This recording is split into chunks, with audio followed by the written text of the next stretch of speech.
Number 9. Carlisle versus Bishop McDevitt, and Carlisle actually won the game 22-21. That game was a big showdown of legendary backfields. At McDevitt at the time, under head coach Tim Rimpel, was Ricky Waters, Sean Borowski, and Jimmy Bryant. And Carlisle came in here as a state power with their running back Michael Owen. Number 8. McDevitt victory over Cumberland Valley 49-14. This game was a rout by the score, but it was just because this is the last game of the season that year, and the Mid-Penn Championship was on the line that year. Number 7. McDevitt over Steel High, 28-27. Steel High was undefeated coming into this game, and we were actually down 27-14 late in the second half, and this was a thriller. A friend of mine, Frank Nemchek, recovered a fumble out here at midfield. It really sparked a real rally for us, and a big Shane Devane catch and run spurred a rally, and our quarterback, who's an athletic director, Jim Bruno, had a 5-yard rushing touchdown in the end zone, and we beat Steel High 28-27 in 1987. Number 6. McDevitt beat Chambersburg 34-31. It was kind of an offensive shootout. Chambersburg, both teams were 4-0 coming into the game. Our quarterback that year was Pete Susie. He actually had 44 pass attempts that day, and he threw for 319 yards. He had 4 touchdown passes, but he also threw 4 interceptions. Number 5. McDevitt victory 41-21 over Cumberland Valley. It was a big game here.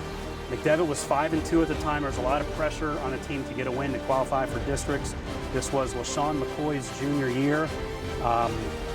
And Shady ran for 336 yards and 5 touchdowns that day. It was kind of like a rainy, dreary day. Huge win for McDevitt. Number 4. Central Dauphin versus McDevitt. CD won a thriller that day, 40-37 in 3 overtimes.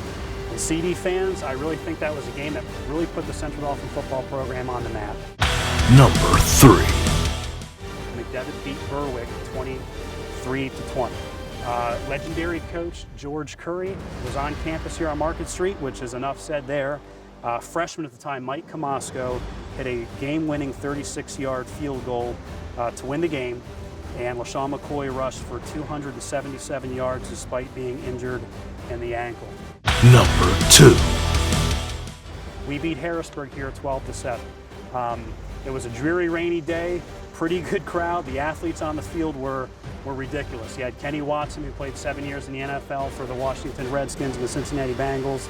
You had Quincy Wadley, who was actually a controversial transfer, who left McDevitt, started quarterback at Harrisburg. Both of those guys were good friends of mine. You had players like Kyle Pitts, John Doyle, who was unbelievable. Number 1. Harrisburg, McDevitt. I've never seen a bigger crowd at a high school football game. There was 8,000 people here that day. George Chomp was coaching for them.